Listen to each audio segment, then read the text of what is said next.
अंदर, वो भी मैं आपको कोशिश करूंगा कि जितना मुमकिन हो सके मैं आपको इस हवाले से जो है वो अपडेट कर सकूं। बलूचिस्तान हुकूमत के लिए आप तमाम हज़रात को बेहतर पता है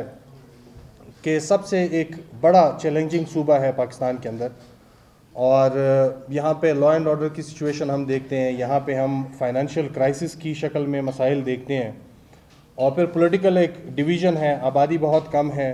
जोग्राफियाई एतबार से बहुत बड़ा सूबा है, लेकिन पॉलिटिकल डिवीजन्स अब भी बाकी सूबों की निस्बत अगर हम देखें तो बहुत ज़्यादा पॉलिटिकली ये सूबा डिवाइडेड भी है। तो इस तरह के चैलेंजिंग इन्वायरमेंट और एटमॉस्फेयर के अंदर हुकूमत का डिलीवर करना ये किसी मौजज़े से कम नहीं होता। हुकूमत के पार्ट पे जो सबसे पहला इनिशिएटिव है वो ये है कि हमने ऐसे ऐसे कवानीन की लेजिस्लेशन की है जिन्हें 57 सालों में डिस्कस भी नहीं किया गया। वो मैं आपको जब प्रेस रिलीज़ की शक्ल में कॉपीज़ दूंगा तो आपके सामने होंगी। उसमें फेडरल पब्लिक ये प्रोविंशियल पब्लिक सर्विस कमीशन भी है। ठीक है, ये मुझे देखिए कॉपी दे दें। इसमें वो सारी डिटेल्स मौजूद हैं। बट साहब, चीफ मिनिस्टर बलूचिस्तान जाम कमाल साहब ने पहली ही मुलाकात के अंदर प्राइम मिनिस्टर साहब के साथ, वहाँ पे भी दे दें अमजद, उस तरफ भी दे दें। इस मुलाकात का बुनियादी तौर पे जो मकसद था वो ये था कि बलूचिस्तान के अंदर जैसे वाटर क्राइसिस हैं तो हब, फट फीडर, कच्ची कैनाल, और इसके अलावा चीफ मिनिस्टर का प्राइम मिनिस्टर से मिलने का जो मकसद था वो ये था कि मकरान और रख्शान डिवीज़न के लिए अलग ट्रांसमिशन लाइन की सहूलत भी दी जा सके। दूसरा जो बड़ा इस के अलावा चीफ मिनिस्टर का कंसर्न था वो ये कि हमारी शुरू से एक डिमांड रही है। अगर आप चीफ मिनिस्टर की प्रेस क्लिपिंग देखें बट साहब, तो उसमें आपको वाज़े तौर पे सबसे वाज़े जो एक चीज़ दिखेगी वो मिसिंग पर्सनस के हवाले से है। लेकिन जाहिर सी बात है, स्टेट है, सिक्योरिटी के इश्यूज़ हैं, हमें बहुत सारे एरियाज़ को मद्देनज़र रख कर इस इशू के ऊपर भी जो है वो अपने तरह से काम करना है। साथ में चीफ मिनिस्टर ने जब ओथ लिया तो उन्होंने उस वक्त भी एक बात कही थी कि सीपैक में बलूचिस्तान को नज़रअंदाज रखा गया है। तो चीफ मिनिस्टर की तरफ से बाकायदा प्राइम मिनिस्टर के सामने मुख्तलिफ मीटिंग्स के अंदर जिस चीज़ का मुतालबा किया गया वो ये था कि बलूचिस्तान को 9% शेयर जो है वो दिया जाए। अब हुकूमत बलूचिस्तान ने मिसाल के तौर पे इस कंटेक्स्ट में किया क्या, हमने असम्बली के दूसरे सेशन के अंदर ही गवादर यूनिवर्सिटी एक्ट पास कराया, और गवादर के अंदर हमने तकरीबन कोई 500 एकड़ ज़मीन और चीफ मिनिस्टर साहब की तरफ से 1 अरब रुपए का ऐलान भी हुआ। अच्छा, फिर फर्दर जो डेवलपमेंट है सीपैक के कंटेक्स्ट में, इस प्रोजेक्ट के कंटेक्स्ट में, वो ये है कि इंडस्ट्रीज़ जो डिपार्टमेंट हैं उन्होंने बाकायदा फेडरल गवर्नमेंट के साथ मुख्तलिफ मीटिंग्स करके एयरपोर्ट रोड के करीब जो है ये वन स्टॉप शॉप के नाम से एक बहुत बड़ा इंशाल्लाह बिज़नेस कम्युनिटी के लिए एक एरिया जो है उसके ऊपर काम शुरू होने जा रहे हैं। तीसरा, हमने खुजदार बसीमा रोड जो है नेशनल हाईवे के स्टैंडर्ड के मुताबिक ये एक सिंगल रोड था जिसे हमने 2 रोया हमारी डिमांड थी। तीसरा, हमने बोस्तान के अंदर जो इंडस्ट्रियल जोन है, बिजनेस एंड इंडस्ट्रियल जोन, ये एक एक्सक्लूसिव जोन है, तो इसके हवाले से भी हमने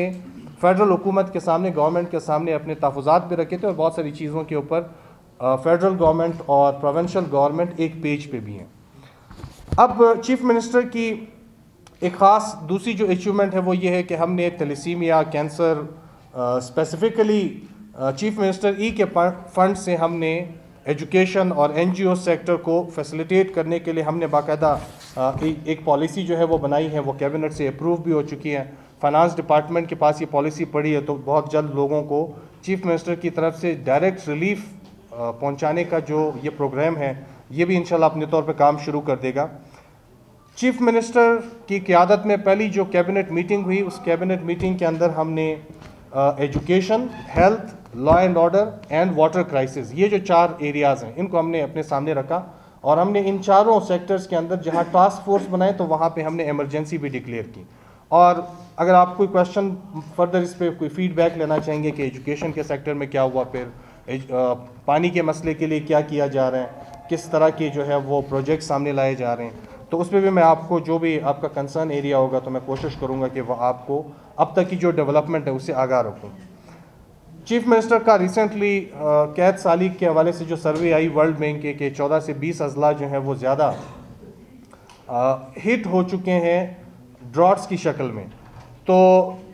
इसके लिए चीफ मिनिस्टर साहब की तरफ से बाकायदा 50 करोड़ रुपया का ऐलान भी हुआ और साथ में डिप्टी कमिश्नर्स को हमने प्रोविंशियल गवर्नमेंट ने 20-20 लाख रुपए भी दिए कि वो इमरजेंसी की सूरत में उन पैसों को डिप्टी कमिश्नर साहब जो है वो इस्तेमाल कर सकें। एक बड़ा इशू बलूचिस्तान के अंदर इस वक्त हमारी यूथ के अंदर ये है कि रोज़गार का एक बहुत बड़ा सवाल है हुकूमत के ऊपर। हमारी ये कोशिश है कि हम एक ट्रांसपेरेंट तरीके से लोगों को मुलाजमतों के लिए एकोमोडेट करें। तो उसके लिए एक फार्मूला हम वज़ा कर रहे हैं, गो कि वैकेंसीज़ की जो तादाद है, अगर डिपार्टमेंट वाइज भी आप पूछना चाहेंगे, कुछ डिपार्टमेंट्स का डेटा मेरे साथ इस वक्त अवेलेबल भी है, तो मैं आपको बता सकूंगा कि इस वक्त हमारे पास जंगलात के महकमे के अंदर, हमारे पास इस वक्त एजुकेशन डिपार्टमेंट के अंदर या हमारे पास इन्वायरमेंट डिपार्टमेंट के अंदर कितनी वैकेंसीज़ खाली हैं और कितनी वैकेंसीज़ ऑन गोइंग जो स्कीमात हैं इसके पूरे होने पे कितनी वैकेंसीज़ मज़ीद क्रिएट हो सकती हैं। हमारे पास इस वक्त तक का जो एक डेटा है वो ये है कि 20,000 से ऊपर हमारे पास ऐसी आसामियाँ खाली हैं जिन्हें हम अगले 6 महीनों के अंदर इंशाल्लाह पूर्ण करेंगे। और इसके साथ साथ हुकूमत बलूचिस्तान की तरफ से इब्तदाई तौर पर कोई 1300 स्कीमात थी बलूचिस्तान के अंदर, जिसे फ़िल्टर करके 563 और फिर उसके बाद अभी पिछले दिसंबर के महीने के अंदर कोई 100 और स्कीमात जो हैं वो CMIT ने, चीफ मिनिस्टर इंस्पेक्शन टीम ने जो है वो अप्रूव किए। तो 700 के करीब ऐसे प्रोजेक्ट्स हैं ऑन गोइंग जिसके ऊपर पैसा एलोकेट होगा हुकूमत की तरफ से, उसके ऊपर फर्दर भी जो है वो काम चलेगा। एक और जो डेवलपमेंट इन 4 महीनों के अंदर रही है वो ये है कि 1961 का बना हुआ एक कानून है जिसके अंदर हमने तरमीम लाई और ये एक्ट बाकायदा तौर पे हमने असम्बली के अंदर पास किया। ये है हमारे पास इंडोमेंट फ़ंड बिल के नाम से, जिसमें हम जो गवर्नमेंट एम्प्लॉयज़ हैं इनको फैसिलिटेट करने के लिए, उनके घरों में कोई शादियां हैं या जनाजा अलाउंस हैं या इस तरह की कोई मुश्किलात आती हैं, तो इन हालात में कैसे हम फैसिलिटेट कर सकेंगे हमारे गवर्नमेंट एम्प्लॉयज़ को, इसके लिए बाकायदा ये एक्ट कानून से असम्बली से बाकायदा तौर पर पास हो चुका है। गवादर यूनिवर्सिटी का मैं जिक्र कर चुका हूँ। डिप्टी कमिश्नर्स और कमिश्नर्स को हम कोशिश कर रहे हैं कि ज़्यादा से ज़्यादा उनको अथॉरिटेटिव बनाएं, उनको ज़्यादा एम्पावर करें। बहुत सारे हमारे डिस्ट्रिक्ट ऐसे हैं जो कि सरहदी इलाकों के पास मौजूद हैं।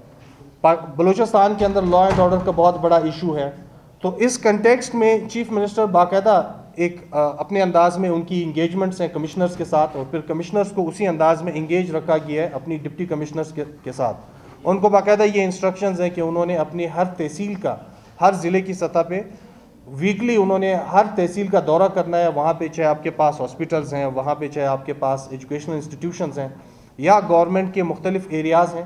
तो इनका विज़िट भी करना है और उसकी प्रोग्रेस रिपोर्ट भी जो है वो सबमिट करानी है। तो इस कंटेक्स्ट में क्या अब तक हो चुका है, कितनी इंक्वायरीज चल रही हैं, किस तरह का डेटा हमारे सामने आ चुका है, कितनी इम्प्रूवमेंट आ चुकी है। Although the claim of the government is that we believe in transparency, accountability, ये हमारा एक नारा है और ये हम इंशाल्लाह with in the next couple of months इसको साबित भी करेंगे कि जो नारा हमने शुरू में लगाया था, यानी इक़्तिदार से पहले फिर इक़्तिदार में आने के बाद, उसी तसलसल के साथ उस कंसिस्टेंसी को बरकरार रखते हुए हम उस पर काम भी कर रहे हैं। अच्छा, फर्दर एक डेवलपमेंट, बड़ी मेजर जो डेवलपमेंट है वो ये है, गिलास पानी है, बलूचिस्तान रेवेन्यू अथॉरिटी सूबे के अंदर एक बड़ा प्रॉब्लम ये है कि स्टैटिस्टिक्स शायद आपके सामने कभी आई हों, हमारे सामने तो इससे पहले नहीं आई। बड़ी आयरॉनिकल स्टैटिस्टिक्स है जो मैं आपके सामने रख रहा हूँ। 2018-2019 फाइनेंस डिपार्टमेंट का जो एक पोटेंशियल हमें एक डाटा मिला है, रेवेन्यू सोर्सेज में 8 डिपार्टमेंट्स हैं, तो इनमें ये एक्सपेक्ट किया जा रहा था कि 2018 से 19 के माबैन सूबा बलूचिस्तान 15 अरब रुपया जनरेट करेगा। 2017 से 18 के माबैन सिर्फ 12 अरब रुपया सूबा जनरेट कर चुका है, लेकिन सूबे की ज़रूरियात 400 अरब रुपया है। ये जो इतना बड़ा गैप है, इस गैप को फिल करने के लिए हुकूमत बलूचिस्तान किस हद तक संजीदा है, क्या कोशिश कर रही है। मैं आपको एक डेवलपमेंट बताता हूँ और वो है हमारे पास BRA की, बलूचिस्तान रेवेन्यू अथॉरिटी ने अब तक तकरीबन सितंबर, अक्टूबर और नवंबर 3 महीनों के अंदर 4 अरब रुपया बलूचिस्तान रेवेन्यू अथॉरिटी ने जनरेट किए। और हम ये एक्सपेक्ट कर रहे हैं इंशाल्लाह कि बाई मई और जून हम इंशाल्लाह 30 से 35 अरब रुपया तक इस काबिल होंगे कि सूबा जनरेट कर सकें। गो के जो हमारे पास पुराने स्टेटिस्टिक्स हैं, आदाद व शुमार हैं, मैं वो साथ में वो भी कोट करना चाहूँगा कि इनकी तादाद सिर्फ हमारे पास 15 अरब रुपया थी रकूम की, जो कि इंशाल्लाह अगले 4 से 6 महीनों के अंदर कई गुना बढ़ेगी। बलूचिस्तान के अंदर हमारे पास 8 ऐसे डिपार्टमेंट्स हैं: excise and taxation, mines and minerals, land revenue, industries, agriculture, live stock, fisheries and transport, जो बलूचिस्तान को किसी न किसी शक्ल में कोई आमदन देते हैं। लेकिन इनमें से 6 डिपार्टमेंट्स का इन्हिसार अगेन हुकूमत के ऊपर है। सिर्फ 2 ऐसे डिपार्टमेंट्स हैं जिनसे हमारे पास कुछ सेविंग्स की शक्ल में कुछ बच रहा है, और ये एक्साइज एंड टैक्सेशन एक डिपार्टमेंट है, इसके अलावा हमारे पास लैंड रेवेन्यू। तीसरा, बलूचिस्तान के अंदर कोई भी ऐसा डिपार्टमेंट नहीं, एग्रीकल्चर तबाह है।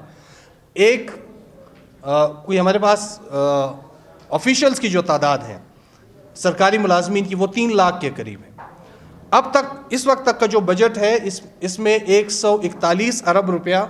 आपके नॉन डेवलपमेंट की शेप में ये आपका लगेगा सिर्फ सरकारी मुलाजमीन की तनख्वाहों पे। पेंशन की आपकी अमाउंट सिर्फ 23 अरब रुपया बन रही है, जबकि सूबा पैदा करता है टोटल सिर्फ 15 अरब रुपया।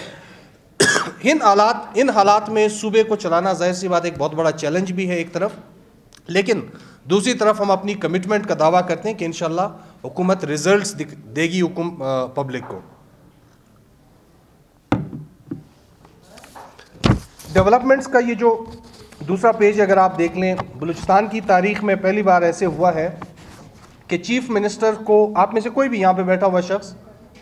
You may have experience this exercise also, आप ट्विटर के ज़रिए आप चीफ मिनिस्टर को कोई भी कंप्लेंट आप दर्ज करवा सकते हैं। आप किसी भी तरह की कोई भी मुश्किल सूरत हाल है वो उनके साथ आप शेयर कर सकते हैं। Although the number of complaints may be in hundreds, लेकिन उसको एड्रेस किया जाता है on daily basis. The chief minister in his personal capacity वो डायरेक्टिव्स इशू करते हैं, वो इंस्ट्रक्शंस देते हैं कंसर्न डिपार्टमेंट्स को, अथॉरिटीज़ को, कि वो उस ख़ास एरिया